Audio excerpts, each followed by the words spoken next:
For 15 years, General Strickland hadn't taken a single step. Doctors called it impossible. Soldiers saw him as unshakable but bound to the chair.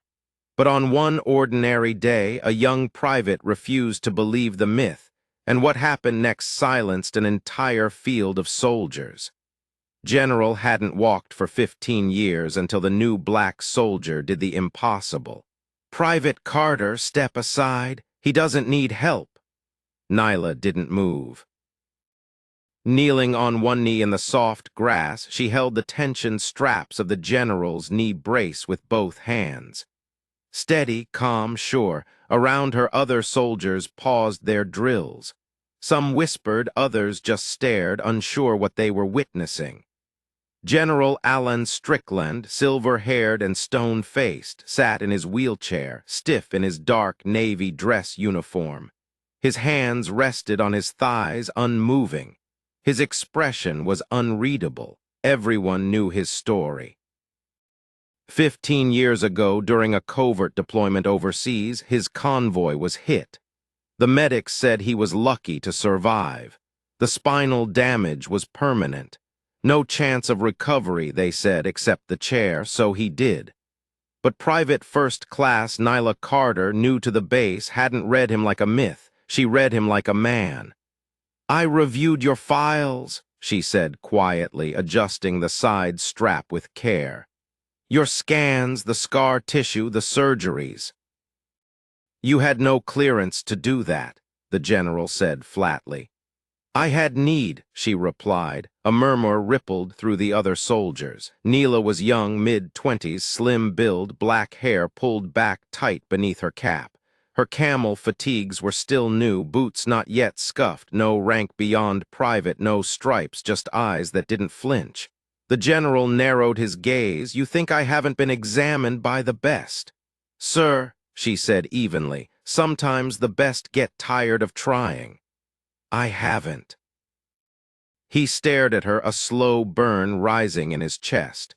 "You're out of line, soldier." But her hands didn't leave the brace.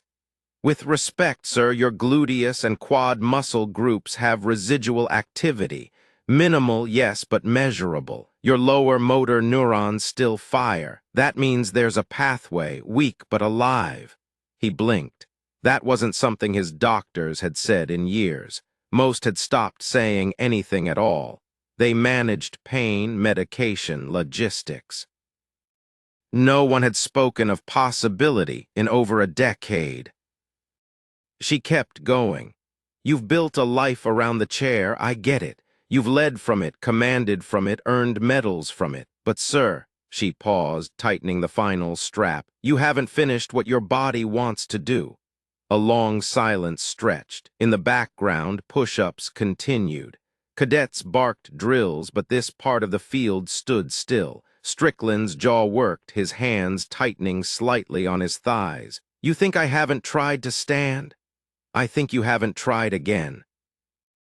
Not since the last time someone told you to stop hoping." She finally looked up at him eye to eye. "That someone wasn't me." His breathing was steady but deep now. "You presume a lot for a private." She rose to her feet, but not with arrogance, with conviction. "I was a neuro-rehab tech before enlisting. My unit specialized in retraining damaged systems. I've seen limbs move after years of silence. I've seen spines respond after every scan said no." "And you think my spine is going to obey you?" he said dryly. "I think your mind already has," she said. "Your body's waiting for permission." It wasn't flirtation, it wasn't arrogance, it was truth, and it hit him harder than any speech he'd heard since the injury. He wanted to scoff, to wave her off like the others, but something in her steadiness stopped him. She wasn't trying to impress anyone. She hadn't called for attention.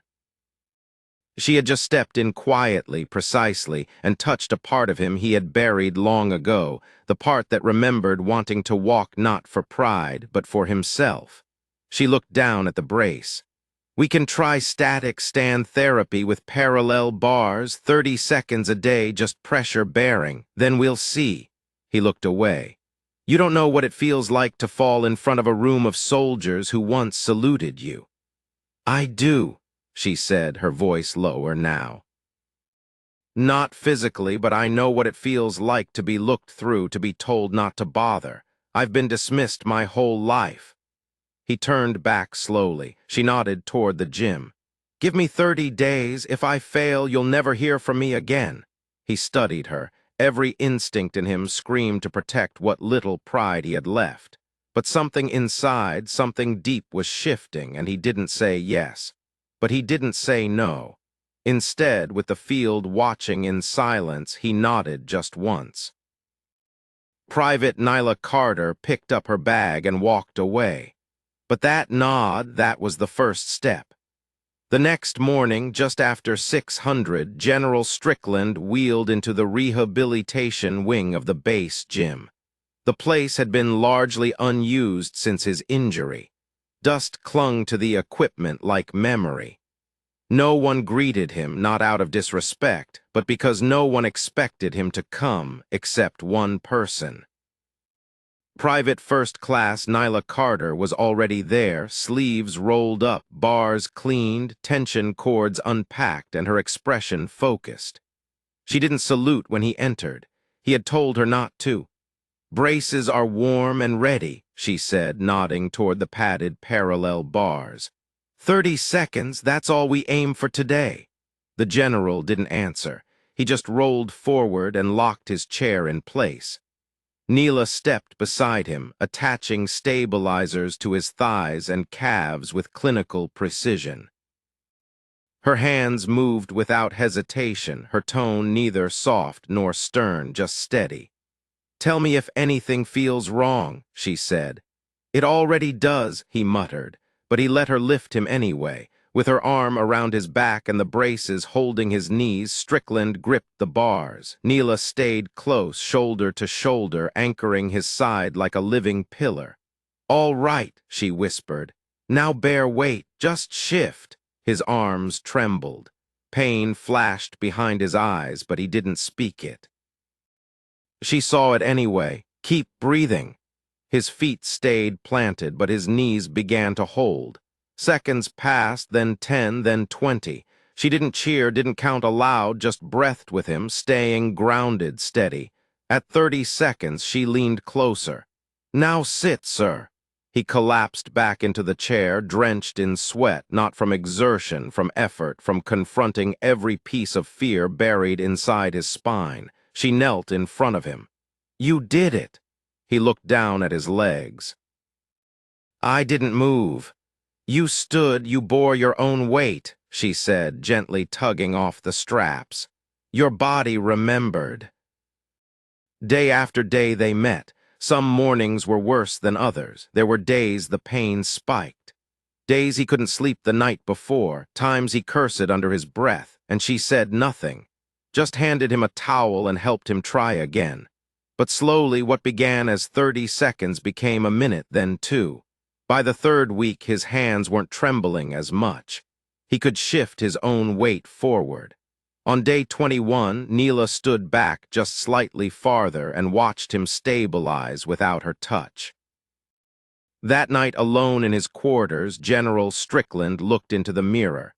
His face was leaner, his shoulders more defined. But it wasn't his body that surprised him, it was his expression. There was life in his eyes again, not pride, not vanity, just presence. By the 4th week, they stopped tracking seconds. They began counting steps. 2 on the first day, assisted clunky. Then 4, then 6. One morning, Nyla entered the gym and found the braces already on. Strickland stood at the edge of the bars waiting. She blinked. He lifted his head. "You're late, Private," she smirked. "Sir, I've been here just watching." That day, he took 10 steps between the bars. The gym staff, once indifferent, now paused during workouts to glance over. A few even clapped quietly. Word spread. By the time month's end arrived, they held a small ceremony on the field, the same patch of grass where it began. Most soldiers thought it would be another promotion pinning. Instead, they stood stunned as General Strickland rolled forward, locked his wheels, and with effort stood, no bars, no cords, just his cane and her hand. He took one full step forward, turned toward the men, and saluted. Silence blanketed the field. Then it broke. Cheers erupted louder than any graduation. Some soldiers wept openly, others chanted his name, but Strickland only looked at one person, Nyla. He stepped toward her, handed her his cane, and stood tall, shaky, but proud. "You didn't just help me stand," he said. "You reminded me who I was before the chair." She nodded. "He was always still there, sir, just needed permission." He reached into his jacket and pulled out a small medal. "Civilians don't know this one," he said, "but it's earned by soldiers who restore something broken." He pinned it to her chest. "Not my body," he added, voice shaking, "but my will." She held back tears, but her voice was strong. "I didn't come to fix you. I came to remind you weren't finished." They stood there, soldier and commander, two uniforms from different worlds, bound not by rank but by belief, and behind them a field full of men stood straighter, prouder, because they had witnessed the impossible. Not a man walking again, but a man choosing to. This wasn't just a man walking again. It was a man choosing to. A reminder that no matter how long the silence lasts, hope is never finished. If this story touched you, give it a thumbs up. Hit subscribe for more powerful tales and share it with someone who needs to be reminded. They're not done yet.